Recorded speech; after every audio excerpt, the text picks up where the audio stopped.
Soybean വെച്ച് super ടേസ്റ്റിലൊരു കറിയാണ് കേട്ടോ നമ്മളിന്ന് റെഡിയാക്കി എടുക്കുന്നത്. ഇതുപോലെ സോയാബീൻ കറി റെഡിയാക്കിയാലുണ്ടല്ലോ നമ്മൾ കഴിക്കുന്ന ഓരോ സാധനം അളവറിയാതെ തന്നെ നമ്മൾ കഴിച്ചു പോവും.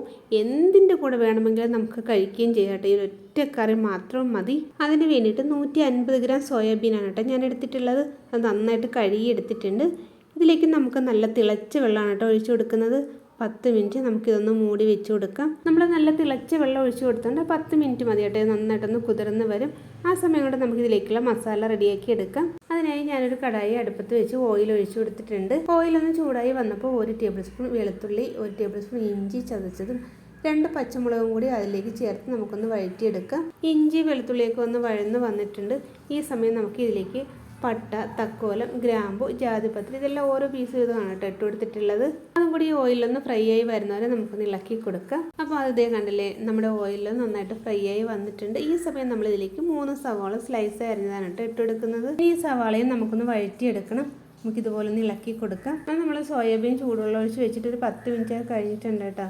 അത് നമുക്ക് നോക്കാം. ഇതേ കണ്ടില്ലേ, നന്നായിട്ടൊന്ന് കുതിർന്ന് വന്നിട്ടുണ്ട്. ഇത് നമുക്ക് വെള്ളത്തിൽ നിന്ന് മാറ്റി വെള്ളം എല്ലാം കളഞ്ഞെടുക്കാം. അങ്ങനെ നമ്മളിത് ഇതിൻ്റെ വെള്ളം എല്ലാം നന്നായിട്ടൊന്ന് കളഞ്ഞെടുത്തിട്ടുണ്ട്. അപ്പോഴേക്കും നമ്മുടെ സവാളയൊക്കെ ഇത് നന്നായിട്ടൊന്ന് വഴന്ന് വന്നിട്ടുണ്ട്. ഈ സമയം ഇതിലേക്ക് 2 മീഡിയം സൈസ് തക്കാളിയാണ് കേട്ടോ ചേർത്ത് കൊടുക്കുന്നത്. നല്ല പഴുത്ത തക്കാളിയാണ് ചേർത്ത് കൊടുത്തിട്ടുള്ളത്. ഇനി ഈ തക്കാളി നമുക്ക് നന്നായിട്ടൊന്ന് വഴറ്റിയെടുക്കണം. തക്കാളി നന്നായിട്ടൊന്ന് വെന്ത് ഉടഞ്ഞു വരണം കേട്ടോ. അതുവരെ നമുക്കൊന്ന് വഴറ്റി കൊടുക്കാം. നമ്മളൊന്ന് ഇളക്കി ഒരുവിധം ഒന്ന് വഴന്ന് വന്നിട്ടുണ്ട്. ഇനി നമുക്ക് അല്പസമയം ഒന്ന് മൂടി വെച്ച് കൊടുക്കാം. നമ്മുടെ സവാള എന്തേ നന്നായിട്ടൊന്ന് വഴന്ന് വന്നിട്ടുണ്ട്. ഈ സമയം നമ്മൾ ഇതിലേക്ക് ഒരു 3 മാഗി ക്യൂബാണ് കേട്ടോ ചേർത്ത് കൊടുക്കുന്നത്. നമ്മൾ ഉപ്പ് ചേർത്ത് കൊടുക്കുമ്പോൾ ശ്രദ്ധിക്കണം കേട്ടോ, ഇതിൽ നല്ല ഉപ്പുള്ളതാണ്. അങ്ങനെ നമ്മൾ 3ഉം ചേർത്ത് കൊടുത്തിട്ടുണ്ട്. ഇനി നമുക്കിതൊന്ന് ഇളക്കി കൊടുക്കാം. ഈ ചൂടിൽ അതൊന്ന് നന്നായിട്ട് മിക്സായി വരും. ഇനി നമുക്ക് ഇതിലേക്കുള്ള പൊടികൾ ചേർത്ത് കൊടുക്കാം. ഒരു 1/4 ടീസ്പൂൺ മഞ്ഞൾപ്പൊടി ചേർത്ത് കൊടുത്തിട്ടുണ്ട്. അതിൻ്റെ കൂടെ നമുക്ക് 3 ടേബിൾ സ്പൂൺ മല്ലിപ്പൊടിയാണ് ചേർത്ത് കൊടുക്കുന്നത്. അതുപോലെ തന്നെ 2 ടേബിൾ സ്പൂൺ കാശ്മീരി ചില്ലിയാണ് കേട്ടോ ചേർത്ത് കൊടുക്കുന്നത്. ഇത്രയും കൂടി ചേർത്ത് കൊടുത്തിട്ട് നമുക്ക് നന്നായിട്ടൊന്ന് മിക്സ് ചെയ്ത് കൊടുക്കാം. പൊടികളുടെ പച്ചമണമൊക്കെ മാറി വരുന്നവരെ നമുക്ക് നന്നായിട്ടൊന്ന് ഇളക്കി കൊടുക്കണം കേട്ടോ. അങ്ങനെ നമ്മൾ നന്നായിട്ടൊന്ന് ഇളക്കി യോജിപ്പിച്ചെടുത്തിട്ടുണ്ട്.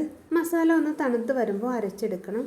മസാല റെഡിയാക്കി അതേ കടായി തന്നെ വീണ്ടും കറി റെഡിയാക്കാനായി ഞാൻ വെച്ച് കൊടുത്തിട്ടുണ്ട്. അതിലേക്ക് 1.5 ടേബിൾ സ്പൂൺ ഓയിൽ ഒഴിച്ചു കൊടുത്ത ശേഷം ഒരു ചെറിയ തക്കാളി പീസാക്കി ഇട്ട് കൊടുത്തിട്ടുണ്ട് കേട്ടോ. തക്കാളി ഒന്ന് നന്നായിട്ട് വഴന്നു വന്ന സമയം നമ്മൾ റെഡിയാക്കി വെച്ചിട്ടുള്ള സോയാബീനാണ് ഇട്ട് കൊടുക്കേണ്ടത്. സോയാബീനിലേക്ക് നമുക്ക് ഒരു 1/4 ടീസ്പൂൺ മഞ്ഞൾപ്പൊടി, 1/2 ടീസ്പൂൺ മുളക് പൊടി, കാശ്മീരി ചില്ലിയാണ് കേട്ടോ ചേർത്ത് കൊടുത്തിട്ടുള്ളത്.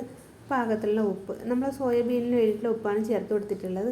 ഇതെല്ലാം കൂടി ചേർത്തിട്ട് നമുക്ക് നന്നായിട്ടൊന്ന് മിക്സ് ചെയ്തെടുക്കാം. പൊടികളെല്ലാം സോയാബീൻ്റെ എല്ലാ ഭാഗത്തും നന്നായി പൊള്ളത്തക്ക രീതിയിൽ ഒന്ന് മിക്സാക്കി കൊടുത്തിട്ടുണ്ട്. ഇതിലേക്ക് നമ്മൾ ബോയിൽ ചെയ്ത് വെച്ചിട്ടുള്ള 2 പൊട്ടറ്റോയാണ് കേട്ടോ ചേർത്ത് കൊടുക്കുന്നത്. അതും കൂടി ചേർത്ത് കൊടുത്തിട്ട് നന്നായിരുന്നു ഉടച്ചെടുക്കണം. ഉടച്ചില്ലെങ്കിലും കുഴപ്പമൊന്നുമില്ല കേട്ടോ. ഉടച്ചെടുക്കുമ്പോൾ കറിക്ക് ഒരു കുറുകുറുപ്പും ഒരു ടേസ്റ്റും ഒക്കെ കിട്ടും. അതുകൊണ്ടാണ് നമ്മളിങ്ങനെ ഉടച്ചെടുത്തിട്ടുള്ളത്. ഞാൻ എന്തേ കണ്ടില്ലേ, നന്നായിട്ടൊന്ന് ഉടച്ചെടുത്തിട്ടുണ്ട്. ഇത് 2 മിനിറ്റ് ഒന്ന് മൂടി വെച്ച് കൊടുക്കാം. ഇനി നമുക്കിതൊന്ന് തുറന്ന് ഇളക്കി കൊടുക്കാം.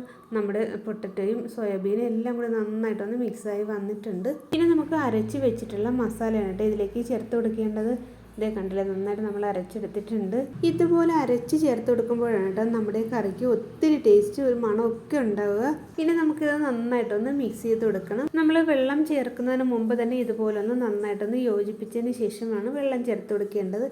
അങ്ങനെ നമ്മളിത് നന്നായിട്ടൊന്ന് മിക്സാക്കി എടുത്തിട്ടുണ്ട്. ഇനി നമുക്ക് ഇതിലേക്ക് വെള്ളം ഒഴിച്ചു കൊടുക്കാം. നമ്മൾ മിക്സിയിൽ ജാറിൽ ഒഴിച്ചിട്ടാണ് കേട്ടോ ഒഴിച്ചു കൊടുത്തിട്ടുള്ളത്. നമുക്ക് ഇത്ര വെള്ളം പോരാ, ഒരു കുറിയ പരുവത്തിലും മതി. എന്നാലും നമുക്ക് കുറച്ച് വെള്ളം കൂടി ചേർത്ത് കൊടുക്കണം.